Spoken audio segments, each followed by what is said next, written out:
Joe Andruzzi is a proven winner. Whether it's beating the battle with cancer, running a successful foundation, or winning 3 Super Bowl championships in just 5 seasons with the Patriots. I also like this father of 5's chances on the racquetball court here at Athletes Acceleration in North Attleboro.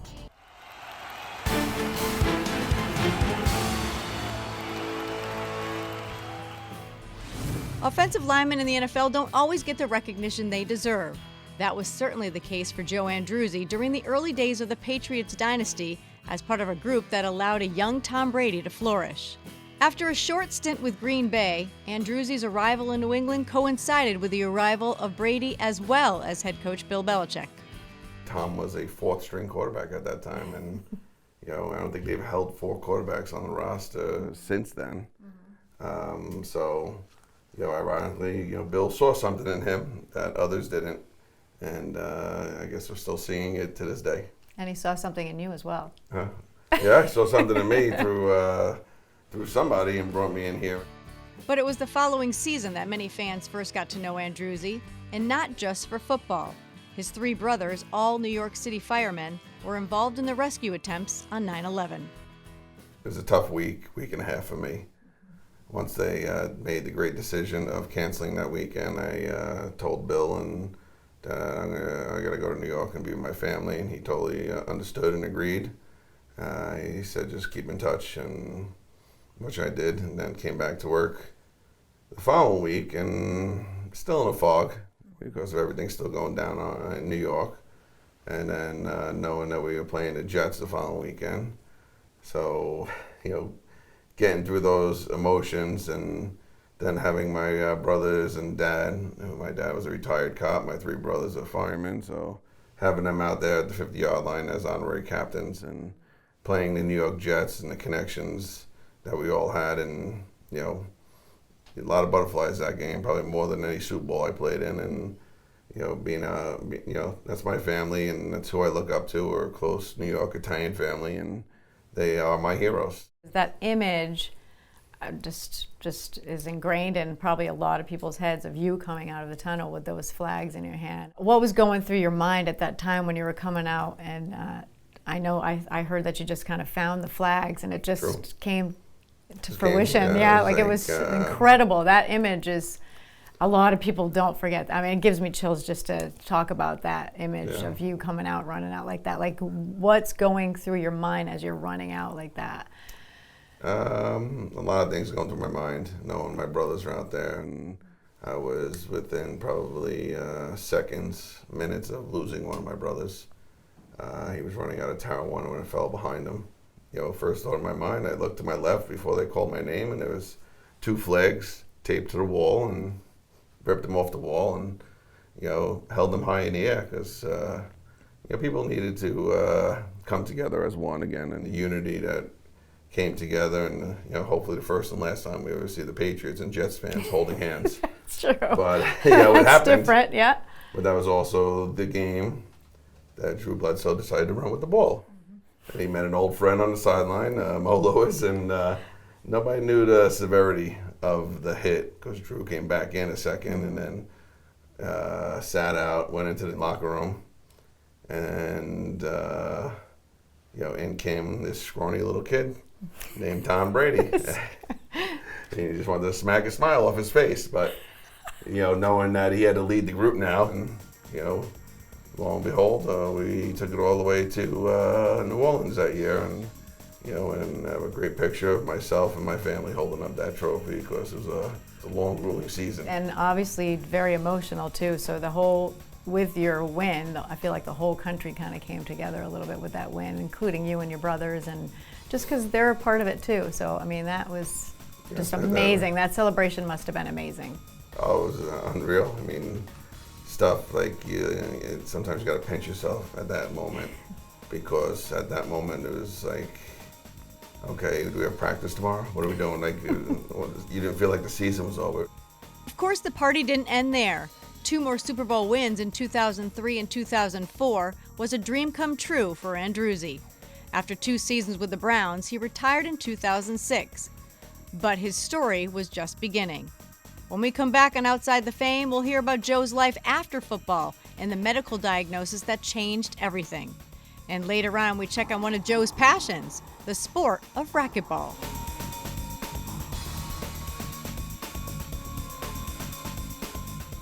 This episode of Outside the Fame is brought to you by My Grandmas of New England, makers of the most critically acclaimed coffee cakes. If it's not your grandma's, it's my grandma's.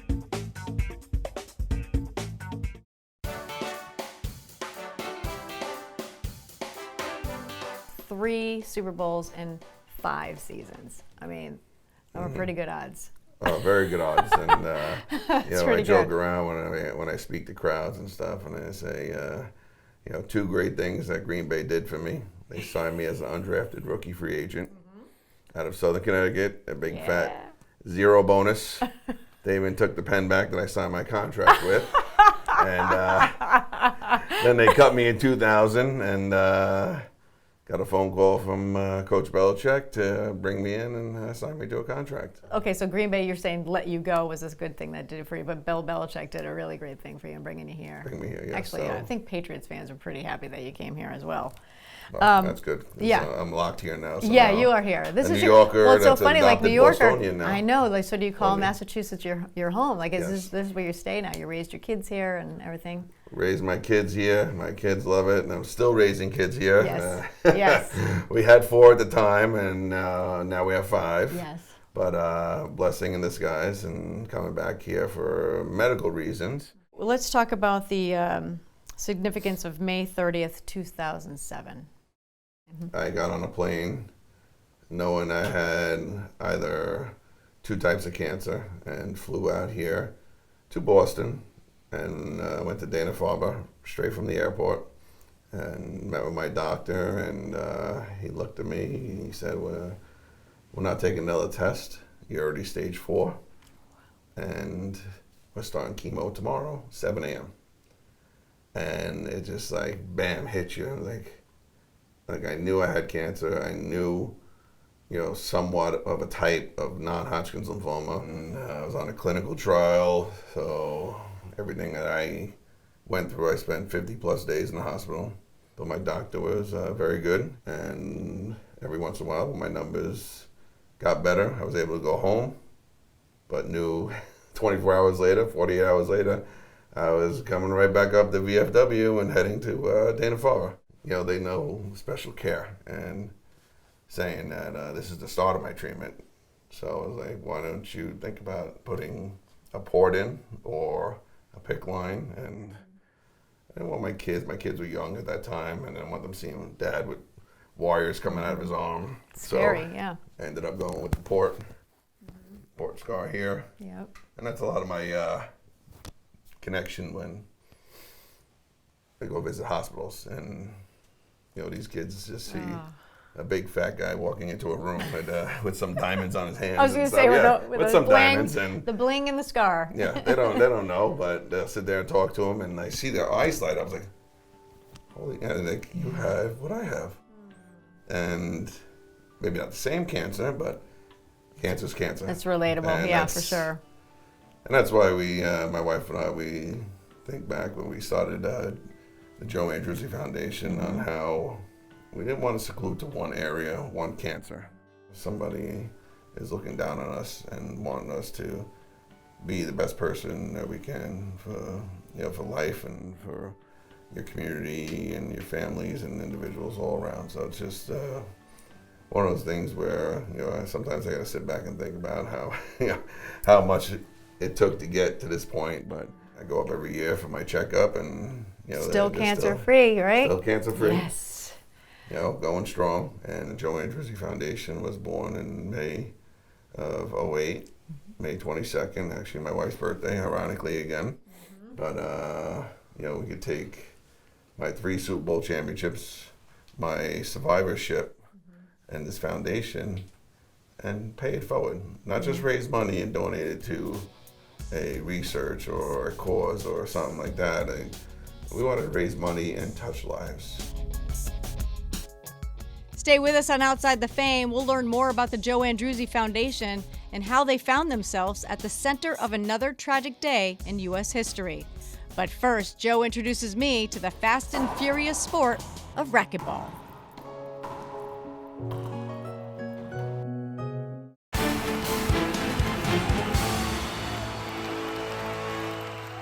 Stretch.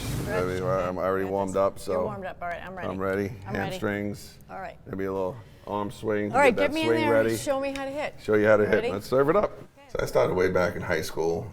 I'll never forget when I went to Green Bay. They had a court there, and so a lot of us had rackets in the off season. You couldn't play during the season, of course. Injuries happen, but we did have a court that was there in the off season. And after you're done working out, and a couple of games of racquetball, and I did, a lot of reports on it. I wrote a paper on it. It's one of the best all-around workouts that you can do, and you'll be sweating a little bit. And I'll show you. Yeah, you better. But you did say injuries. Yeah. I'm like, what? Yeah, I brought a helmet for you just in case. I think I'm gonna need a helmet. Serve box. You stand in it. Yep, you stand in it. Racquetball 101 basics for Jayme Parker. Okay, right. Just hit the ball, the little blue ball. That's it, and I return it. Oh God. There you go. Oh God. And we don't hit each other. We don't hit each other. Okay. Nope.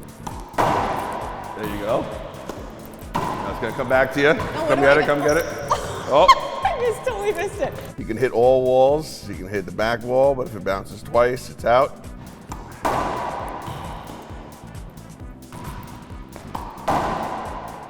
Oh, it is. That's a fault, right? No, that's good. Oh, that was in? I thought it was going out. Well, that's the only point we're counting, so it's 1-0, right? I'm just kidding. Sure.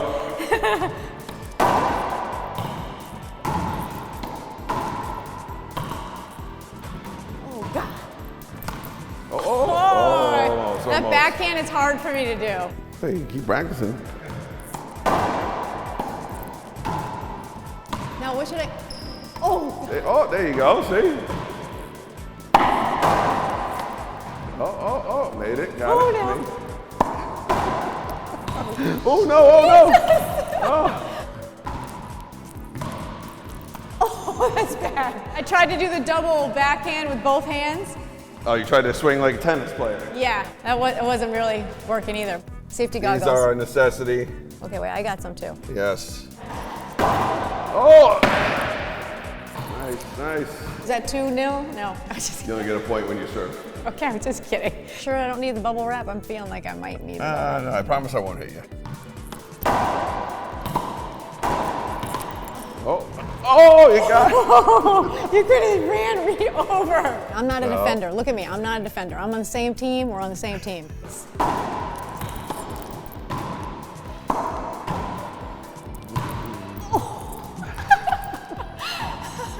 Yeah, step up. Did you see me jump for that? I think it might be time for a little break. We'll have more racquetball coming up and more talks with Patriot legend Joe Andruzzi on Outside the Fame when we come back. This episode is sponsored by My Grandma Coffee Cake. And My Grandma's has been around for a long time, and they have so many great flavors. If you call the number at the bottom of the screen, or you go online, you order one of these cakes, guess what? For the month of November and December, $8 off a large cake if you put in the code Jayme8. Should have been Jayme and Joe 8, but guess what? I'm doing the show. So it's Jayme8. So put in the code Jayme8 and you will get $8 off one of these beautiful cakes. Now I brought one for Joe to try today. And believe it or not, I'm eating the whole thing. I don't know about you. I love these cakes. This See, is I can the. just take this whole thing. I don't know what you're having. Just take a big.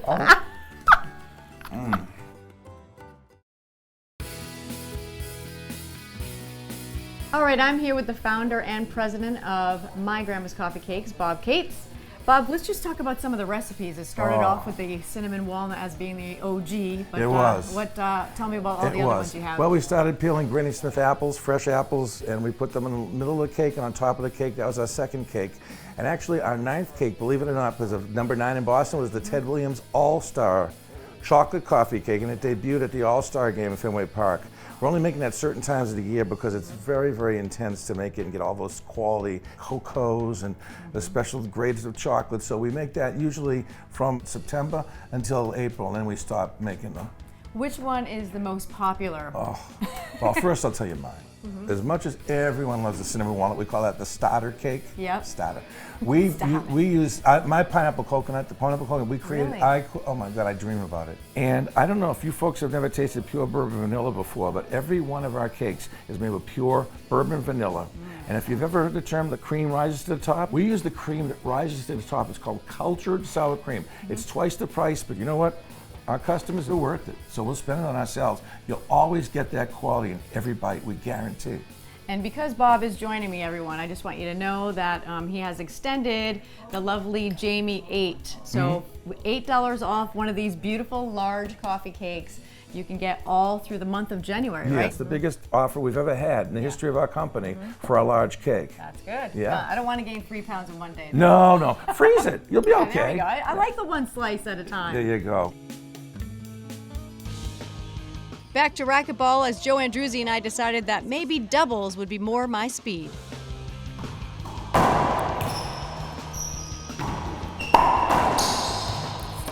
There she goes.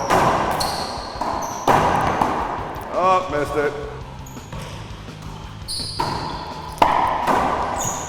Oh, that's the backhand.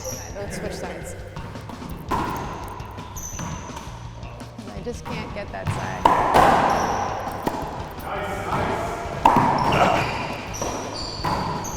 Oh, it's not mine. Oh, wait, there she goes.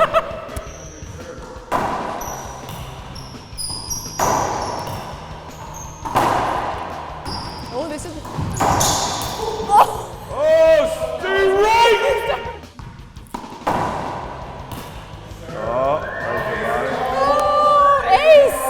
Ace! I gotta wear a cup around there. Huh? My God. There you go. What? Good match, you guys. Thanks for helping me out with a little bit of skill on this beautiful game of racquetball. Appreciate it. I'm sorry we had to scare you. I mean, You a scared couple me, but you scared me. tactics. However, Marcus and I, you know. Good job. Yeah, clapping the Blues because we were the winners. I don't think so. We got it on film. I think we saw it best coming this way. There's probably no reason to check the film, so let's return to our interview. The Joe Andruzzi Foundation is still going strong today, taking part in many events such as the Falmouth Road Race and the Boston Marathon. It was at the 2013 marathon where Joe and his wife Jen found themselves standing at the finish line. We had a young runner running for us, 18-year-old, and close friend, the media, Steve Burton, watched her come through, and we cheered her on and got with her family about 10 minutes later, and the explosion. And didn't know what it was, and maybe it was a restaurant, gas line, something like that. And then, 10 seconds later, the second one went off, and turned around, and then realized there was something else going on. And I remember somebody yelling that we got to get these fences down because the ambulance can't get down the street. And somebody had a knife because they were all zip tied. And he's cutting the zip ties, and I'm grabbing them and I'm throwing them. He's cutting, I'm grabbing, throwing. And we were able to make an opening for the ambulances. They started coming down Boylston Street. And then my wife pointed out 3 young girls trying to carry a woman on their back, which come to find out was their mom.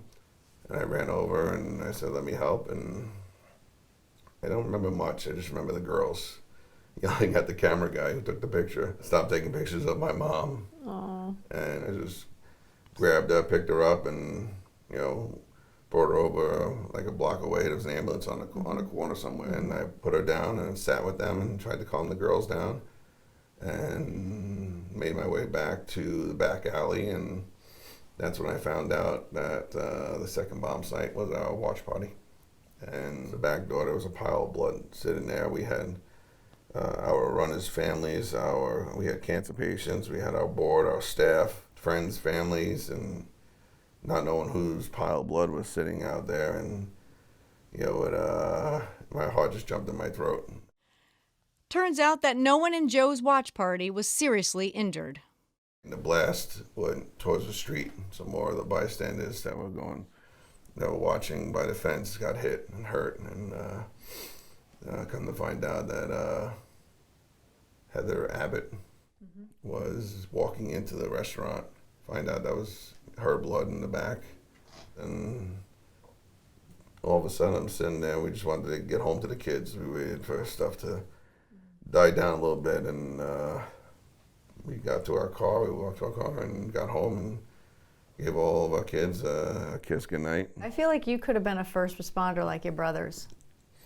Well, probably in the back of my mind, right? Like you got a little bit of in you for sure. I mean, I'm sure those I are the grew people up who with- react like that right away. My father was a cop for 25 years, and Yeah, I had it's in your blood, uncles Joe. It's in your and, blood. Brothers, everybody. It's been an incredible story for Joe Andruzzi, and being part of 3 Super Bowl championships is only a small part of it. To be known more for what we do here at the foundation, and to walk into a hospital and get a hug from a complete stranger that I never met with tears in their eyes to say thank you is one of the most rewarding feelings that you can ever feel. And couldn't do that without all of our constituents and supporters out there, and knowing that during these tough times we're going through, we are staying afloat and trying to raise money to pay it forward.